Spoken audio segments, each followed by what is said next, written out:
Bom dia, hoje eu vou apresentar aqui o trabalho para disciplina de computação evolucionária ali do Departamento de Engenharia Elétrica da PUC.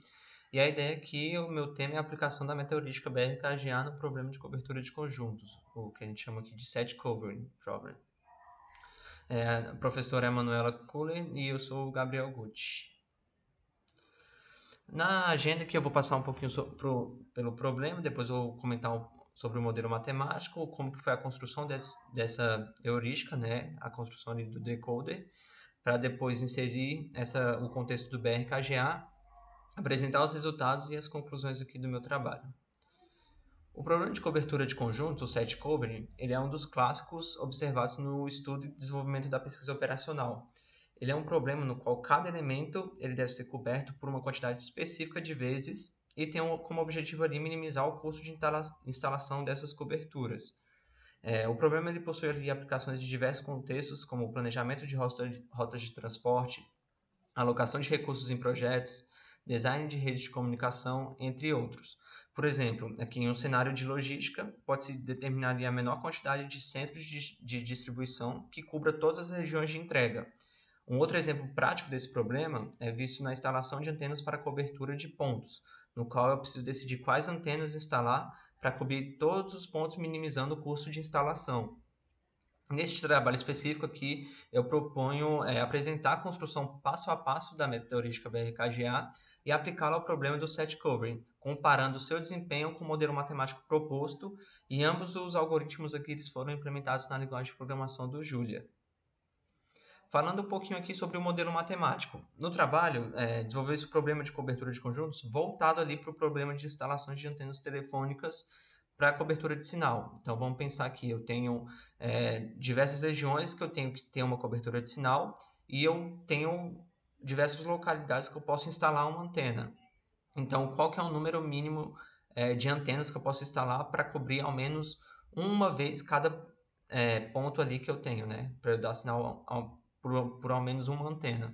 E o modelo ali ele foi elaborado com restrição, né, de cada ponto ser coberto por ao menos uma antena. O índice I ele representa o conjunto de pontos a serem cobertos e o J são as minhas antenas. Então aqui o modelo matemático a gente pode ver que eu tenho minimizar, então o meu custo vezes a variável xj, que é se eu ativo ou não essa minha antena naquele lugar, uma variável binária, sujeito a o meu parâmetro aqui, a IJ, ele fala que aquele meu ponto I, se ele é atendido ou não pela minha antena J, se ele for atendido ela vale 1. Então, para cada ponto, né? Então, para cada ponto dentro dos M pontos que eu tenho que cobrir ao menos uma vez com alguma antena. Então, eu tenho que instalar ao menos uma antena para cobrir aquele ponto. Beleza? O modelo ele foi rodado ali para 6 instâncias, utilizando o solver de código aberto RAIS, que está disponível aqui para a gente, e com a limitação ali de 3.600 segundos para alcançar um resultado. A gente pode observar que na maioria das instâncias ele conseguiu achar um resultado bem rápido, né? Mas aqui na SPNRL levou 179 segundos e na SCPNRG ele levou 3.600 segundos para chegar no resultado, sendo que nessa instância não foi capaz de gerar um resultado ótimo, né? Em 60 minutos. Passando aqui agora para a construção da heurística, né? O objetivo aqui do trabalho é apresentar passo a passo ali da construção da heurística. E esse passo a passo eu começo ali elaborando o algoritmo construtivo. E o primeiro algoritmo construtivo que eu elaborei foi o construtivo pelo custo, o Cost by Cost, no qual eu ordeno as antenas do menor custo para o maior custo, e nessa ordem crescente eu vou adicionando cada antena e o custo dela na minha solução. Depois de adicionar essa antena, eu verifico se todos os meus pontos foram cobertos. Se eu não cobrir todos os meus pontos ainda, eu passo para a próxima antena e adiciono ela na solução e vou fazendo isso até ter todos os meus pontos cobertos, ao menos uma vez. Aqui a gente colocou essa coluna aqui de porcentagem de diferença, que ela basicamente calcula a diferença do meu custo obtido na solução construtiva, menos o custo da solução ótima, dividido pelo custo da solução ótima. Então a gente tem aqui uma diferença percentual em relação ao ótimo. No construtivo pelo custo, a gente chega aqui numa diferença média de 583%. Então, depois desse construtivo, eu criei aqui um construtivo próprio que ele usa uma lógica parecida com a de custo, mas ele envolve também a quantidade de pontos cobertos pela antena, que a gente chama de cobertura. Ou seja, por exemplo, eu posso ter uma antena que ela é muito cara e ela cobre apenas um ponto, então não faz sentido. Eu vou optar por antenas que são mais baratas e cobrem a maior quantidade de pontos. Então eu ordeno esse vetor, né, de antenas dividido a partir do custo de instalação dessa antena dividido pela quantidade de pontos que ela cobre. Com isso, né, esse outro combustível, eu cheguei aqui nesse outro resultado. Eu cheguei ali em 416% de diferença. Então, percebe-se aqui uma diminuição da diferença ali de 583 para 416. Prosseguindo, após estruturar, né, esses modelos construtivos, eu percebi aqui que muitas antenas elas eram adicionadas na nova solução e elas cobriam os mesmos pontos das antenas que já foram anteriormente adicionadas. Então, o que eu fiz? Adicionei uma nova lógica aqui no modelo, nos dois modelos construtivos, que era o que? A cada interação, eu verificava se aquela antena que eu estou inserindo, ela cobria pontos que anteriormente não haviam sido cobertos. Se essa antena que eu estou adicionando, ela está cobrindo os mesmos pontos que as antenas anteriores já cobriam, eu tiro ela da solução. Eu não adiciono ela na solução, né? Eu apenas pulo para a próxima. E com essa lógica, o que aconteceu?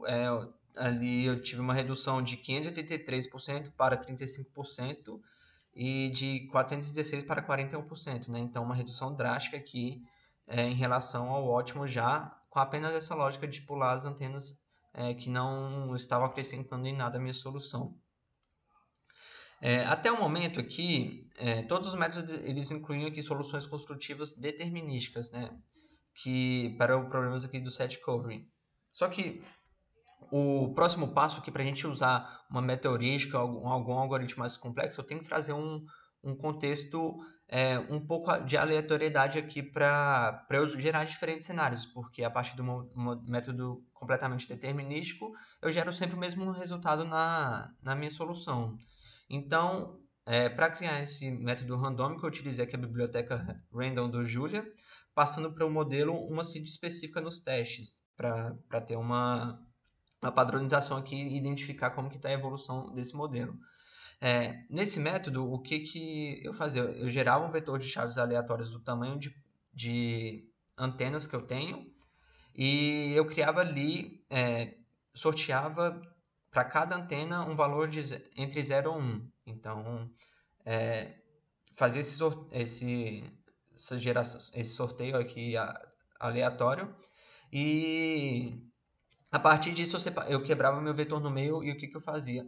Todos os resultados que ficaram acima de 0,5, eles vinham para a parte inicial do meu vetor e o que ficava abaixo de 0,5 ia para a parte final. Então, que a gente pode observar como era a configuração antes do vetor e como que ele ficou depois dessa separação. E beleza, só que só isso não era o suficiente. Esse random cost que eu chamei, ele chegou ali em 98% de custo, né, em relação ao custo ótimo.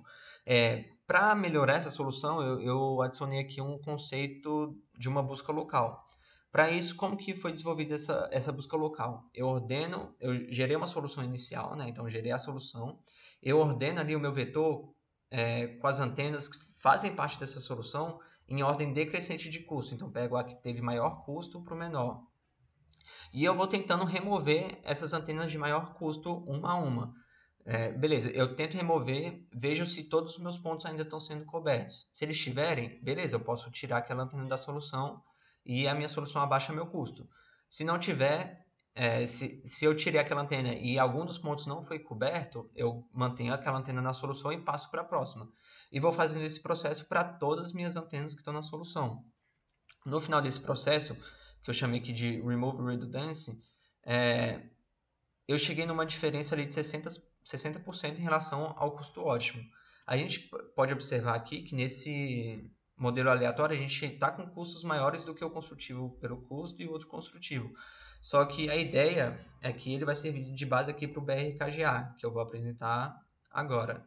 Então, o BRKGA, o Bayes Randall Q Genetic Algorithm, é um algoritmo desenvolvido com base nos conceitos da genética, no qual a população ela evolui a partir dos melhores genes. Para o BRKGA, gera-se uma população de cromossomos representados por números aleatórios reais, gerados no intervalo 0 ou 1, que será utilizado ali para representar a entrada da solução da meta heurística.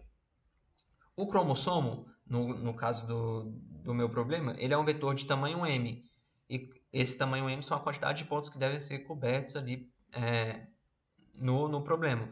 A partir disso, um algoritmo construtivo, né, que é o decoder, utiliza esse cromossomo gerado para chegar a uma solução do problema de otimização.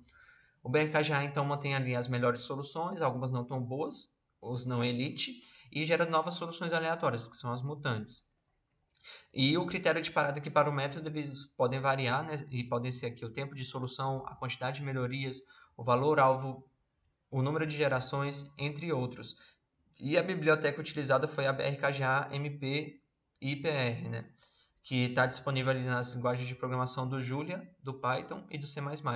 Mas especificamente aqui para o modelo eu utilizei o Julia. Partindo aqui para a parte de resultados, né? Então, todos os testes ali foram realizados considerando duas configurações de máquinas e parâmetros para a meta heurística. E ao todo foram rodadas aquelas 6 instâncias apresentadas anteriormente que eu rodei o modelo matemático também. Nos testes eu defini aqui os parâmetros ρ, número de população, o número de população elite, população mutante e o critério de parada, sendo requisitos importantes para a avaliação do BRKGA. Então, aqui a gente tem a diferenciação entre o cenário 1 e o cenário 2. Assim, né, obteve-se aqui o seguinte resultado para 6 instâncias testadas nos dois cenários de configuração e utilização ali de 2 decoders, que foram o decoder ali aleatório sem a busca local e o aleatório com a busca local, construído a partir daquele algoritmo construtivo apresentado anteriormente. O que a gente observa aqui, né, que aqui está a tabela de resultados apresentando o BRKGA sem a busca local no PC1 e o BRKGA com a busca local no PC1 e no PC2 também aqui. Ambos os resultados ali eles melhoraram consideravelmente em relação aos construtivos randômicos, determinísticos, né? Então a gente teve ali uma redução de 35% de diferença para o melhor custo obtido na etapa anterior, né? Que era do construtivo pelo custo. E eu cheguei aqui em 1,12% no cenário do BRKGA rodado na primeira máquina e com busca local. Por outro lado, né, os testes aqui realizados com a configuração do cenário 2, eles não deram bom resultado para a instância SP-NRG1. O que aconteceu? E eu gerei uma diferença ali de 40% em relação ao custo ótimo. Por que isso aconteceu? Né? Pelo tamanho da instância. Então, como o tamanho da população aqui depende da quantidade de linhas que eu tenho para o cenário 2, essa instância o número de população ficou muito grande, ficou 10 vezes 1000, né? Ficou 10 mil o número de população. E com isso o BRKGA ele teve poucas iterações ali para melhorar a solução. Ele até estourou aqui um pouquinho de tempo para chegar em uma solução. Então, por isso que apresentou essa diferença. Mas de forma geral, a gente observa que o custo aqui ele já baixou para casa dos 3%, 3,70, 1,12, 5,17, 6,79, sendo esse aqui o destaque, né, o melhor algoritmo que a gente conseguiu chegar aí à configuração de computador. Conclusão, então. O trabalho ele propôs que apresentar o passo a passo da construção da metodológica do Bayes Randall Q Genetic Algorithm, né, o BRKGA, no problema de cobertura de conjuntos e rodar 6 instâncias disponíveis na literatura para realizar uma comparação com o modelo matemático apresentado no trabalho. O BRKGA ele se mostrou eficiente para encontrar um resultado ótimo em tempos aceitáveis na maior parte das instâncias que foram analisadas, né, alcançando o valor ótimo apresentado pelo solver Hayes em 4 das 6 instâncias analisadas e ficando com uma diferença média ali de 1,12% em relação ao ótimo nas instâncias rodadas com a busca local. Então a gente vê aqui uma diferença muito pequena em relação ao custo ótimo, né? 1,12%. Outros novos testes aqui eles podem ser realizados a partir de configurações diferentes dos parâmetros e alteração ali do decoder utilizado para o BRKGA a fim de tentar melhorar a solução ou convergir para um custo ótimo em menor tempo.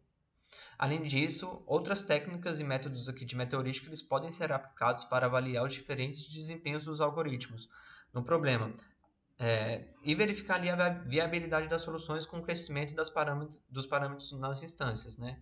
Então, meteorística eles ajudam, né, quando a gente aumenta a complexidade ali do problema. Então, é, pode ser que para instâncias maiores, né, com número maiores de pontos, o solver raiz não consiga resolver essa instância e uma meteorística consiga. E outros tipos de meteorísticas também podem ser aplicadas aqui ao trabalho. Muito obrigado.